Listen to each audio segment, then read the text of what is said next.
Okay, here we go, guys. Sorry, I was trying to figure out the lighting in this room because it's really bright today and I have all these different beams shooting into this room right now, and I'm trying to figure out like how I can do this without having the beams on me and blinding me so I can't see you. I'm moving around my room and I've got shades up and down, and I gotta figure this out, man. Every week it's kind of this game I play called um, Stay Out of the Light. So hold on one second. I'm going to share this on my personal Facebook page so that people can find us, because we're going to have a great conversation today.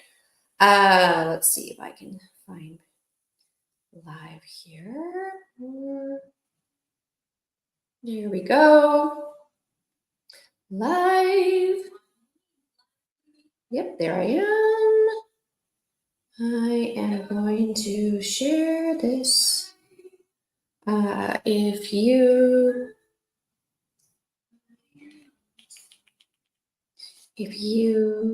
or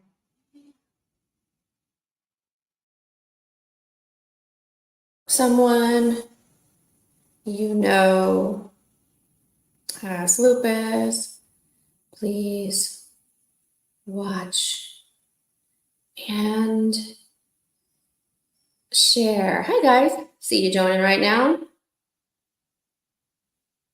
Here we go. Well, that should be working here. Hi. Hi, okay, I'm trying to not have a sunbeam in my face right now. So let's see how this goes. Hello, everyone. Welcome today. I'm so happy to be here with you. And we are going live on the YouTube today again. So we'll see how that goes. Welcome all. As people start to log in, don't forget to share this chat on your personal Facebook page. It is really good to be back with you today. Let me know if you have any problems with the sound. And yes, that if you can hear that little sound, that's my dog actually snoring, who's on the ground behind me. And it's National Dog Day, so I have him in here with me today. So how perfect is that? Let's see here. I am so happy to be back with all of you guys today. I had COVID and then I was out of town. And still kind of recovering from COVID. And then I went to Dallas, and my neck is all jacked up right now. But I am here. I'm so happy to be here with you today. It's a beautiful day in the Pacific Northwest, and I am excited to cover a lot today, once again, during our Monday Lupus Facebook Live support chat. As I mentioned, we are going live on YouTube today as well. So we had a really nice big crowd last week when we tried going live on YouTube and for the first time. And I thought, you know what, let's just see if we can do it again and get some people to join us again today. So if you're joining us from YouTube, welcome. We're so happy to have you here with us today. Before I go any further, I just want to introduce myself if you are new to this platform. My name is Kelly, and I am the creator and executive director of the Portland-based nonprofit More Than Lupus. And if you're joining for the first time, More Than Lupus is an inclusive community designed by lupus patients to connect and to grow and to inspire you, hopefully, throughout the peaks, which are the highs, and the valleys, which are the lows, of your unique, one-of-a-kind lupus journey. And since I have you here, let me tell you a little bit about myself. I do this every week to remind myself and to remind you that we are more. I like music. I love theater. I love design. I love flowers. I love a good conversation. I love chocolate. I am an Enneagram 2, wing 3. I love a good book. Oh, I'm reading such a good book right now, guys. It's called More Than a Body. And let me see if I can. I'm going to take a little bit of a detour right now because I wanted to share this with you and then I forgot. Hold on. More Than a Body. good. Here it is. So flipping good. There's a study guide that comes with this book. It's so good. So good. I'm going to put it right here. Hi, Monson. So good to see you. Guys, this is the book. So yeah, I love books. And I love a good conversation. I love listening to good podcasts as well. Usually my podcasts consist of theological discussion because I like to go deep into like spirituality, but also Bible history and other religious history as well. I find religion very fascinating. Anyway, so yeah, I happen to have lived with systemic lupus erythematosus since the age of 11 and multiple lupus overlap conditions. So I am here with you today. I'm your facilitator for this Facebook Live support chat, hang time, community gathering, question and response, whatever you'd like to call it. And I've been doing these for years now. Yeah, and you know what? People still keep coming back, so I still keep doing them. So I'm happy to be doing these for you as long as you feel that they are helpful and resourceful. So, okay, hold on one sec. Okay, refresh your page. And before I go into today's topic, I wanted to give you some updates. First, I wanted to remind you that we have our latest educational symposiums up on our YouTube channel. So if you're joining us from YouTube, make sure you check those out. We've got some of the world's top rheumatologists giving fantastic educational events on lupus and lupus nephritis and lupus tips and all those wonderful things. So yeah, check them out there. Additionally, our pilot program, Lupus Lips, is up and in full swing. So if you're unfamiliar with this program, this grant offers free rides to those in the Portland metro area to accommodate the many places and spaces one needs transportation to if you have lupus. And in America, 1 in 5 adults with limited resources forego healthcare because of transportation barriers. And that's 2.5 times more difficult when SLE, which is systemic lupus, is combined with lupus nephritis, which is lupus of the kidneys. So check that out. If you have any questions or you want more information, please just say, I'd like more info on Lupus Lips in the comment box, and we will reach out to you with all the information on how you can get your Lupus Lips. It is changing the way we remove barriers to care one ride at a time, okay? So we have 2 other symposiums coming your way. We have one in September, more details to come on the date for that, and October 6th. The first one is about, we had posted a survey asking, if you're newly diagnosed with lupus, what are the things you want to know most?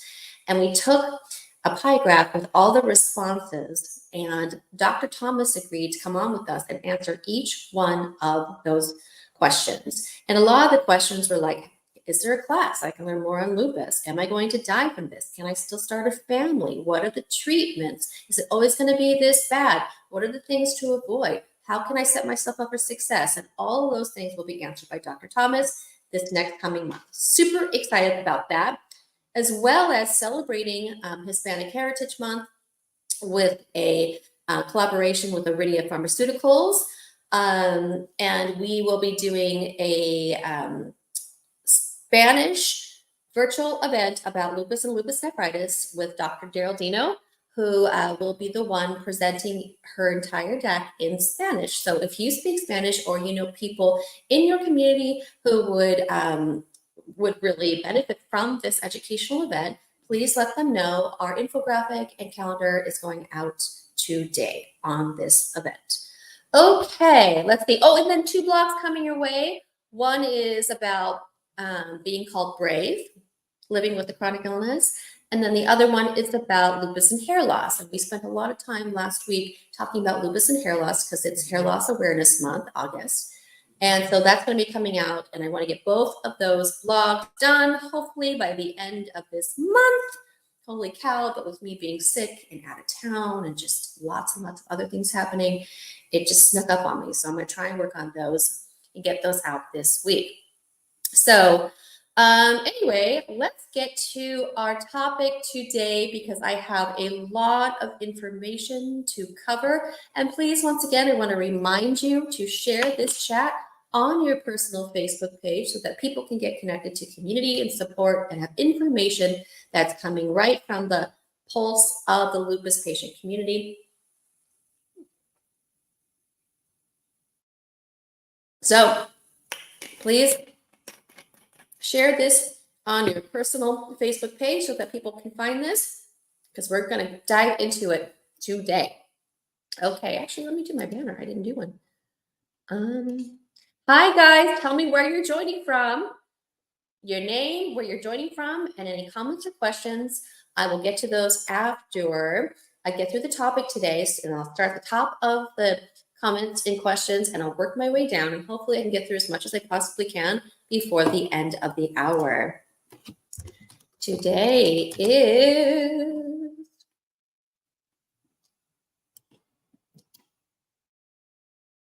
hold on one sec. I'm just gonna do my banner. Today is National Women's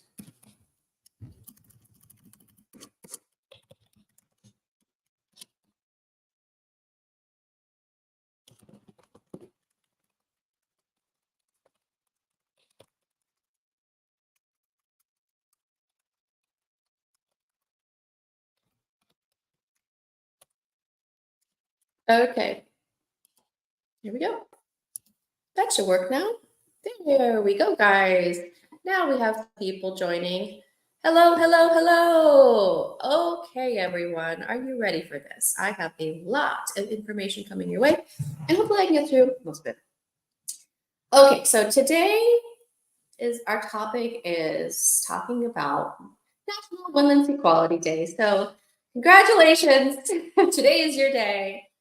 I say it somewhat facetiously because, well, I mean, it's good, but it could be a heck of a lot better. Let's just call a spade, all right? So National Women's Equality Day, every year on August 26th, National Women's Equality Day is commemorated. And the United States, just to give you a little history, the United States Congress passed the 19th Amendment to the Constitution, granting women full and equal voting rights on this day in 1920. 1920, the amendment was passed to the original Constitution. The Equal Rights Amendment is the necessary thing to have because when the Constitution was originally written, all women had, well, only white men had rights, essentially, and women had fewer civil rights and legal rights than privileged categories of men. And the founding document had never been amended or interpreted to guarantee that the rights of women as a class and the rights of men as a class are equal. It only spoke about men in the Constitution, white men. So when the U.S. Constitution was adopted in 1787, the rights it affirmed were guaranteed equally, as I mentioned, for only certain white males.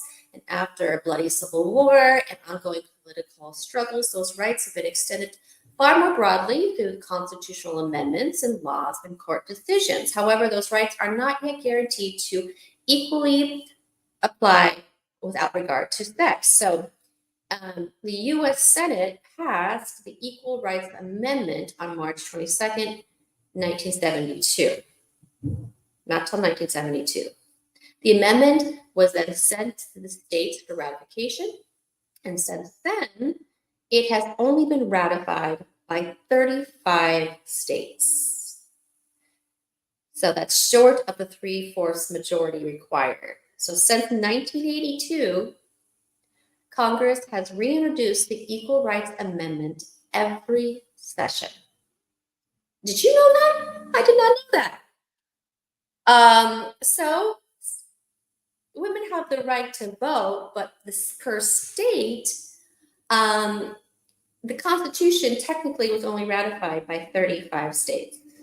Yeah, so sadly, even though women have earned the right to vote, they did not, and still in many cases, have not earned the right to be heard in the doctor's office, or even have the right in many states to make decisions regarding their own body. And with the former administration's decision to overturn Roe v. Wade, the snowball effect has been scary and even felt in the chronic illness community. And I'm just going to talk a little bit about that. And I'm going to talk about chronic illness in women and some disparities. I know this is kind of a heavy historical and it's really the present conversations. These are a lot of hot topics I'm going to be talking about. And I'm going to try and be sensitive and just support the data and the facts that have been presented in our communities by trusted people in our communities. And I'm not saying these things to offend or make any particular political statement. I'm just saying the facts. Okay? All right. So when Roe v. Wade was overturned, there was a message from the American College of Rheumatology. And this is what they said. Abortion is now illegal or heavily restricted in at least 11 states, and 12 other states have laws in place that pave the way to quickly ban or severely restrict access to them as well. Now that the Supreme Court has overturned Roe v. Wade, experts are concerned because many physicians will be caught in a bind. Some feel they will be unable to fill their professional obligations to provide care to their pregnant patients with lupus and other rheumatological conditions because of state laws that will forbid access to certain medications that may be harmful to an expectant woman. Here is a message from the American College of Rheumatology. The ACR opposes any action that interferes with the practice of evidence-based medicine or intrudes upon the doctor-patient relationship. Pregnancy often complicates the management of women with rheumatic diseases and may threaten the life of the mother. Rheumatologists and other rheumatology professionals must be able to provide the best evidence-based care and guidance for all their patients. In regards to this as well, Dr. Thomas, who wrote the Lupus Encyclopedia, I asked him this, and this is what I said to this. After the Supreme Court decision, I reached out to Dr. Thomas, and I asked him, during pregnancy, chronically ill people are at an increased risk for complications such as high blood pressure, preeclampsia, placental issues, growth issues for the baby and preterm delivery, as well as ectopic pregnancy and pregnancy-related death. Can you expand upon some of these complications? And this was his response. When I started my career as a rheumatologist, most women with systemic lupus were discouraged from getting pregnant due to all these issues. Today, the vast majority of patients can safely become pregnant with a high success rate of having a healthy baby. However, it is important to plan ahead of time, along with your doctor, hopefully a rheumatologist. If a woman plans appropriately and doesn't try to conceive unless she has been under good control of her lupus for at least 6 months, the chances of having a successful pregnancy approaches that of an average pregnant woman. However, I must voice my concern and fears regarding the overturning of Roe v. Wade. This leaves the decision for abortion policies completely up to the states. Some of these policies are clearly unsafe for some pregnant lupus patients. There are circumstances where the continuation of pregnancy would be detrimental and even potentially deadly for someone with systemic lupus erythematosus. Just one example is eclampsia, where the only cure is pregnancy termination, either via abortion or induced delivery, C-section. Some of the policies we are seeing are so restrictive that it criminalizes the act of pregnancy termination, even if it is medically dangerous for the mother. This places doctors in these states in a precarious situation. On the one hand, we are obligated to provide the best health care to our patient, the pregnant woman.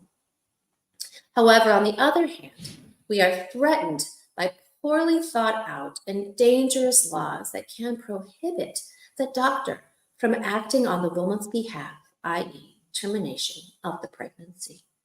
I suspect that the vast majority of doctors will abide by our Hippocratic oath and help our patient, even if it potentially means disobeying the law. I foresee a big fight now in the near future regarding this matter.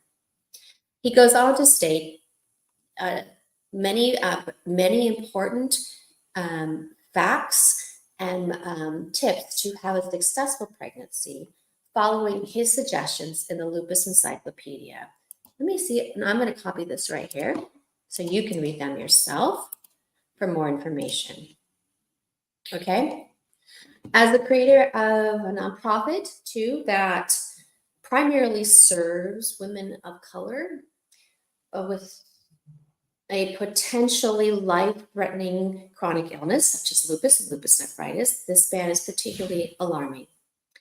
You know, a 2017 study from the University of Michigan found that complications from chronic illness are the most common cause of pregnancy-related deaths in the US, accounting for half of the deaths. Black moms are already twice as likely to die during or after childbirth than any other race. I bring this all up on Women's Equality Day because these disparities already exist, particularly for women of color, making the addition of the overturn of Roe v. Wade a real threat.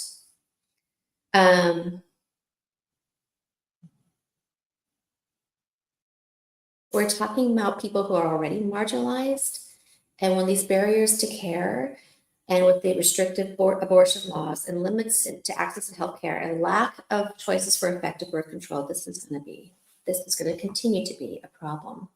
Seeing underserved and marginalized communities suffer even more due to this decision, impeding upon our healthcare system, which goes beyond, obviously, abortion access, by the way, is heartbreaking. Additionally, here are a few more of the people in the chronic illness community the justices of the Supreme Court of the United States did not consider when they overturned Roe v. Wade and took women's healthcare rights in many instances away. People with autoimmune disorder complications, transplant recipients with medications that make pregnancy problematic, those who live with genetic disorders that could prove fatal to a baby, cancer patients undergoing chemotherapy that could impact the fetus, patients with mental health conditions that require daily medications, and those with epilepsy and at higher risk of stillbirth. So from lupus and rheumatoid arthritis, patients not being able to access medications like methotrexate and Cellcept and Rituxan and Cytoxan, and even in some doctor's offices, Benlysta, they don't want you taking that to some extent, to at-risk communities being even more in jeopardy after the decision of the overturn and taking away women's rights. The trickle-down effect of this ruling has been detrimental to women, particularly BIPOC women with lupus. So say all of this to hope that policymakers and state officials can continue to work together to provide accessible health care for all people without creating legal ramifications for doctors and potentially deadly ramifications for patients living with lupus. Now, to add to this conversation, hold on here. Okay, refresh your page. Refresh your page. Thank you so much, guys. Sorry, we're live on YouTube today, and every once in a while you'll see people kind of come in here, being here, and post some spam stuff. So I have blocked that person and we should be good. You know, today, as I mentioned at the beginning of this, is National Women's Equality Day. And so I wanted to talk about women not having equal rights over their own body, but also how women are disproportionately impacted by chronic illness. And how, because of the historical biases and women not having all the same rights as men to healthcare and barriers to care, to women's healthcare rights, it has a trickle effect in the development and unfortunate bad health outcomes that women live with chronic illness. And countless research has proven that women are the overwhelmingly sufferers of chronic illness. Obviously, we know that lupus is not a woman's disease, but it disproportionately impacts women. 90% of those with lupus are female. There's a long-standing history, though, because of historical and gender bias, of labeling women as being lazy or crazy. As we mentioned here before, the Latin root for the word hysterical and hysteria means uterus. Yes, that's where it comes from.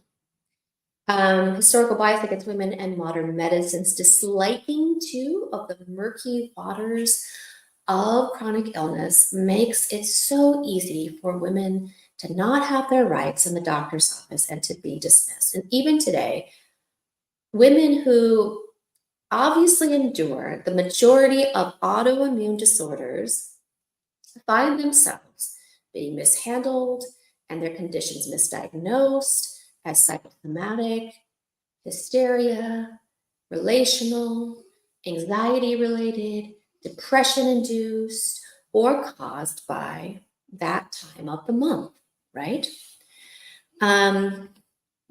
Let's just call a spade. I'm going to say it until I'm blue in the face. The sad truth is women are suffering from a disproportionate number of physical health issues, and science is still failing to find out why. 70% of chronic health patients are women. 70% of chronic health patients are women, but 80% of participants historically in studies for chronic illness are male.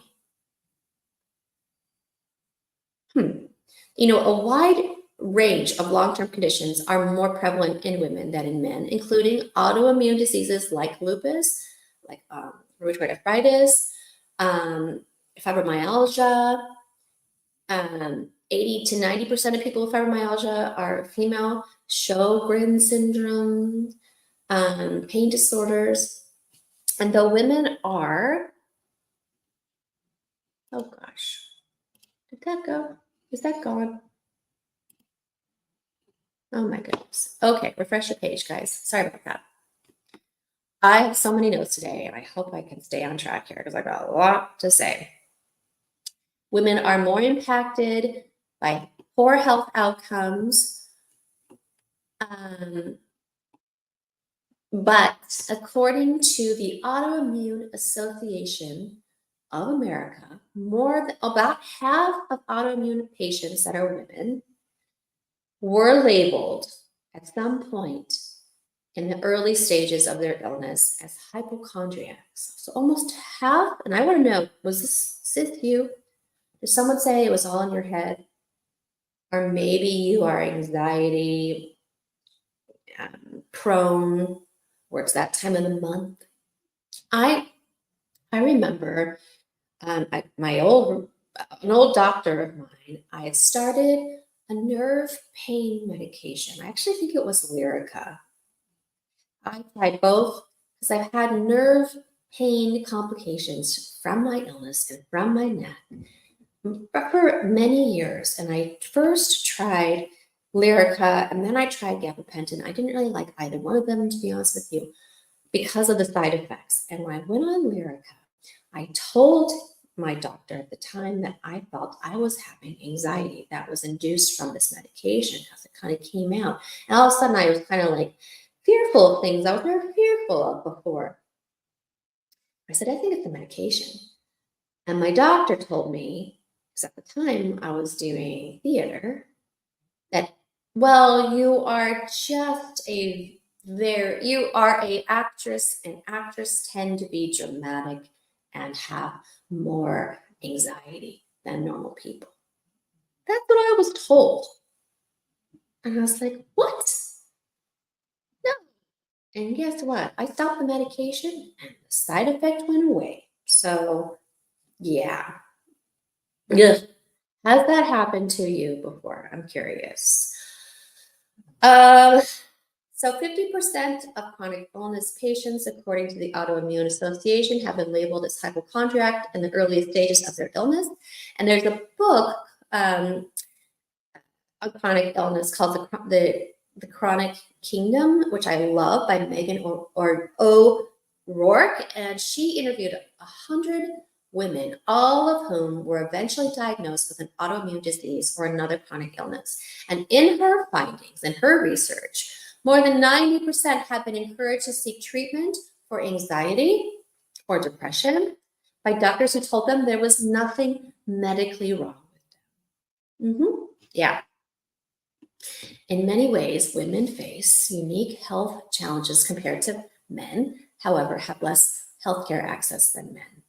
Some are understandable and more straightforward, these challenges, like chronic illness that result from pregnancy and cancers of the female reproductive tract. However, some chronic diseases in women are more nuanced. For instance, fewer women than men smoke, but the negative consequences of smoking-related diseases have a greater impact on women.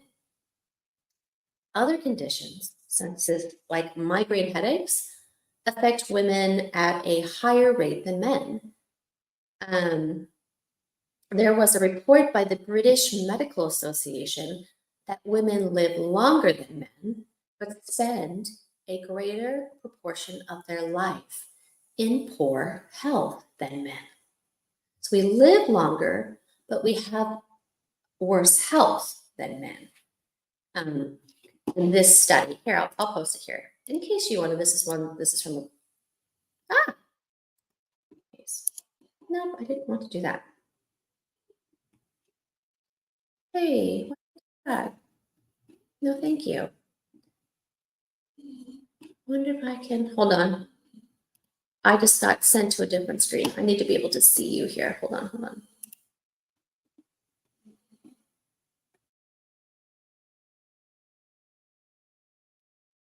That, no, don't want that either. Sorry about that. Oh, one moment, please. I wanted to copy my notes for you. And there did it go. Here we go.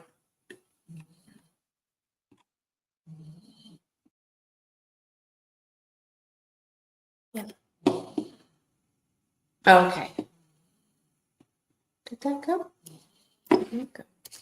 Oh, well, I will just post it afterwards. I don't want to take up any more time, but I'll post the report by the British Medical Association. Okay, so why is it that women have a greater proportion of their life in poor health and seem to be impacted more by chronic illness and are the overwhelmingly sufferers of autoimmune diseases? And there are some theories on this. Obviously, this is not 100% proven, but some of the theories include that women, that we have the larger number of genes compared to men originating from the X chromosome, and it creates a far greater possibility of a larger number of mutations. The more genes you have, the more mutations you can have that can occur, that can, with the right triggers, involve the development of conditions and diseases and problems, right? This puts women at a greater risk for the development of autoimmune diseases solely due to having two X chromosomes, whereas men possess only one. So that's one theory, which I find really fascinating. Another possibility is that autoimmune diseases tend to affect women during major endocrine transitions. Obviously, we know this. Puberty for me, prepubescent puberty, pregnancy causes lupus to come out. A lot of times people don't even know they have lupus, and then they get pregnant, and then all of a sudden their kidneys begin to fail, and that's really scary. And if you're listening and that happened to you, oh man, I'm so sorry. That is so scary. Or it comes after a big hormonal shift, like even in menopause sometimes. If people were fine their whole life, all of a sudden, big hormonal crash happens and then comes out. So these changes may impact your immune system in significant ways because of the way your immune system interacts with hormones. The immune system and the other organs in the body all interact with your hormones, and that can cause that. And since women experience more hormonal changes than men, this may be another theory, potential theory, as to why autoimmune diseases are more prevalent in women, which is why they need to be studied more in women, and we need to have more access to healthcare, right? Additionally, women typically mount a more vigorous immune response than men to infection and vaccinations. So it's kind of why, like, when a woman gets sick, it can be really, really bad, or even having a vaccine response. You're like, oh, why does my arm hurt? It's been a week, right? Women tend to have a more robust immune response to all of these things, which is why they think this might be another theory as to why autoimmune diseases, which is a robust immune response where your immune system attacks your healthy cells by mistake, and when that happens, that can cause inflammation. If the inflammation is not caught and treated in a timely manner, that can cause tissue damage. If that tissue damage isn't treated, then that can cause organ failure and even early mortality with lupus. So we mount a more vigorous immune response than men to infections and vaccinations. And this may lead to, this is why too, if you think about it, men have more infectious diseases than women. So at least we have that going for us, but we produce higher levels of autoantibodies, and in particular antibodies in general. And in the case of autoimmune disorders, as I mentioned, that seems to backfire. That's a trait that tends to backfire. So whether it's genetics or epigenetics, hormones, the propensity for women to have more autoimmune illnesses is there. So why not believe women, give women access to care when they know something is wrong? Why does it take women longer to be diagnosed and treated appropriately? There was a study conducted by researchers in Copenhagen that discovered that women were diagnosed later than men in more than 700 diseases, including 2.5 years later than men for cancer and 4.5 years later than men for diabetes. Yes, we've ignored women's health for so long. So when this is an issue, and it has been an issue, and it continues to be an issue, how do you advocate for yourself as a woman living with a chronic illness? It is a heavy load to carry. We've got more barriers to care.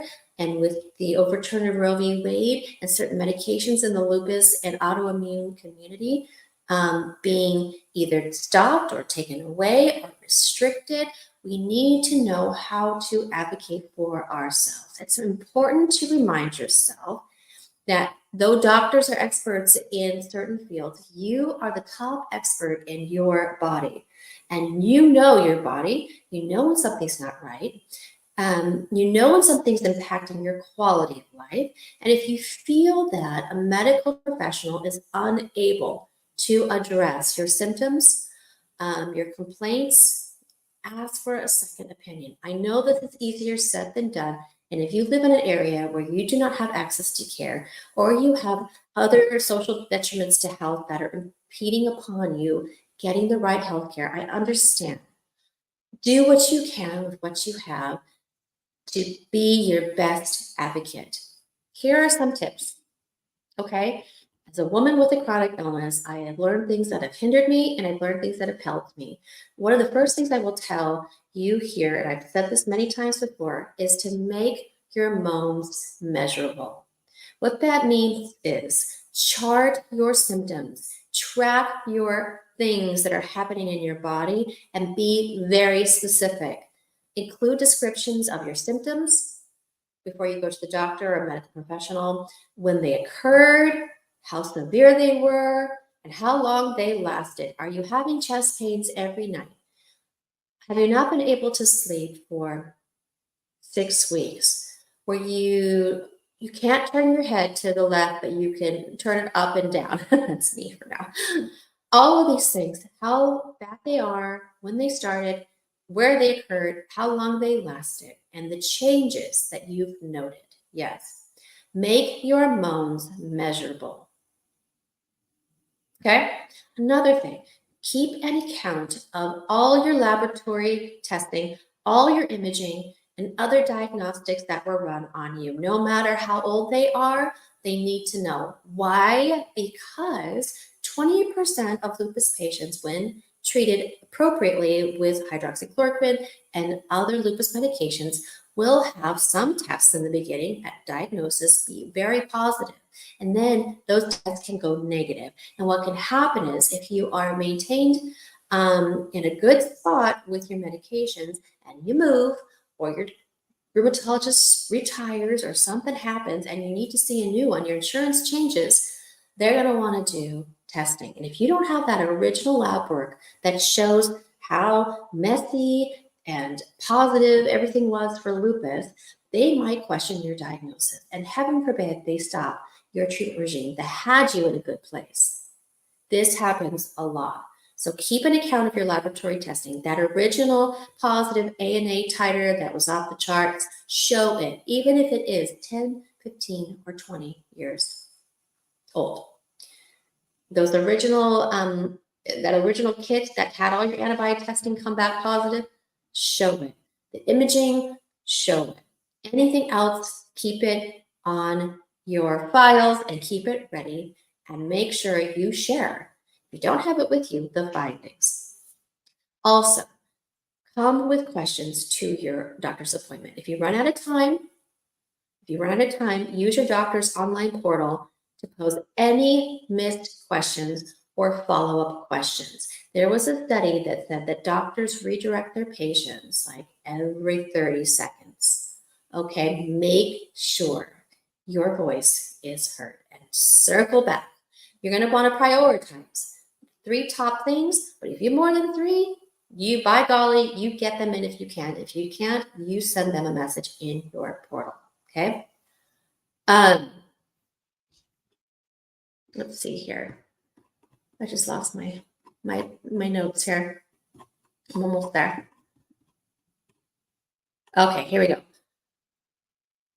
Come with questions, follow up, bring someone with you that will help if you can't remember the questions or you feel like you're being redirected or being shut down. Remember your value. Just because a doctor says something doesn't mean that it's a fact. I know there's a huge power differential in a doctor's office. You deserve to be treated with respect. If your doctor says, I think that you are having anxiety, and you know that's not the case, time to move on. And you can say, no, I know my body. I'm an expert in my body. That's not it. Educate yourself about gaslighters' behaviors, how they project, how they tell you that you're a liar, that other people are liars, other doctors are liars, that they don't take responsibility for their mistakes. If their actions don't match their words, If they even throw like a little nice word in there every once in a while to confuse you, be aware of gaslighting behaviors so you can educate yourself and protect yourself from that happening to you. And you have the right to report any instances of abuse and gaslighting to the Federation of the State Medical Boards. And if you need that information, we have that. Every medical state board has a different contact information, and you can go onto their website and find your state's person and sector to email. Okay. I just want to say, I know we're kind of coming towards the end here, and I'm really hoping you guys are listening and engaging in this conversation. If you have any questions, any comments, please put them here. Coping with the chronic illness, in my personal opinion, for the last 30 plus years has been challenging. I have endured self-doubt at doctor's offices, self-loathing after leaving a doctor's office. I have felt helpless. I have felt powerless. I have been abused physically and emotionally by a doctor as a child. And you can read more about that in my medical PTSD blog that I wrote. I've had fear, I've had anxiety about being a woman with lupus and being treated by a man. And it's been difficult. It's been difficult, to say the least. But it's far more tolerable when I am open, when I'm honest, and when I share my feelings with others in places that are safe. And only through my vulnerability and transparency in safe spaces have I come to find my people, my community that I can trust and I can share and I can feel comforted and seen and share ideas and bounce problem solving tactics off of each other, my community. And I just want to let you know that that includes you. And I'm very, very thankful for you I hope that I am as much as a support to you and I hope you know that you are to me. And I'm so thankful that even though this is tough conversations to have, women's rights and women's equality is something that we need to continue to talk about. Because as I mentioned at the beginning of this blog, though the Equal Rights Amendment was amended to the Constitution, it was not accepted by all states. Only 34 states have amended that to their constitution.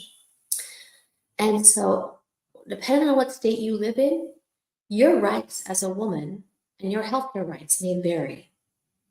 And there are historical biases that are so steeped into our medical institutions towards women, in particular states that maybe don't feel, and some old school doctors who maybe don't agree that women have the same rights as men, and still have those old textbooks where hysteria is in them.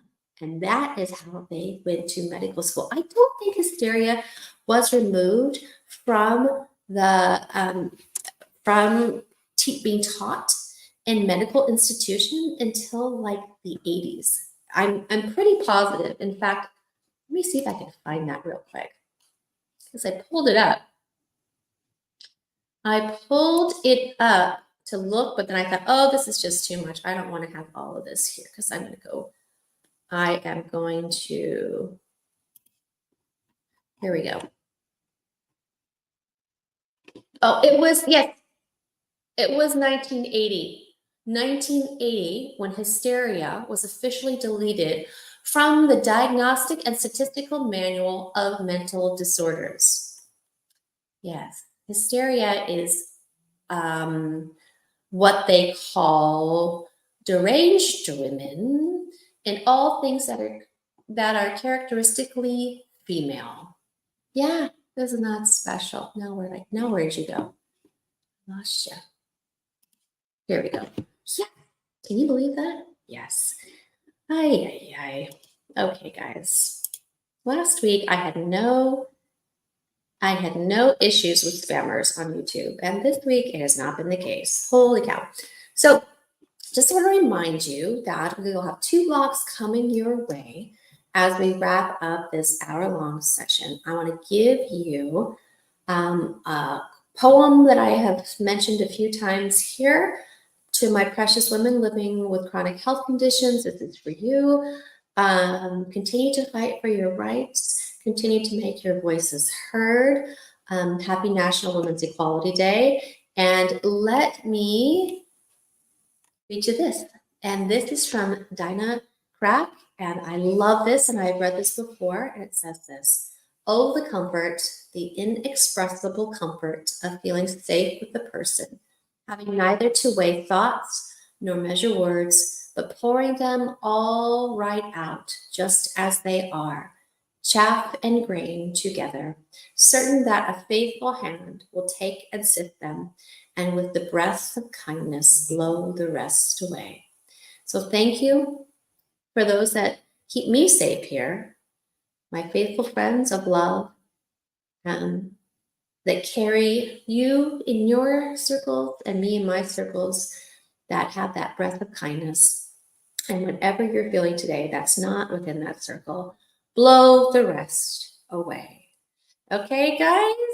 I just want to say hello to my friend here joining. Oh, yes, you were in Korea. Good to see you back. I'm so happy to have you. And you're in St. Louis now. That is fantastic. And just a reminder, guys, because I did not say the disclaimer today, because I think I deleted it as I was uploading my notes accidentally. I just want to remind you that everything I've said today is my personal opinion. I'm not acting on behalf of your doctor, and the More Than Lupus Facebook chat is aimed to be a positive and open space that we can give and receive support and encouragement, and that I am not a doctor nor a mental health professional. I hope that you can take all of this information and resources back and have an open and honest conversation about what is the best course of action for you and your health journey. And that is it. So guys, I'm going to log off today. Thank you for joining today, and I will see you next Monday. And stay tuned for some great blogs coming your way. Happy National Dog Day and happy National Women's Equality Day. All right, stay strong.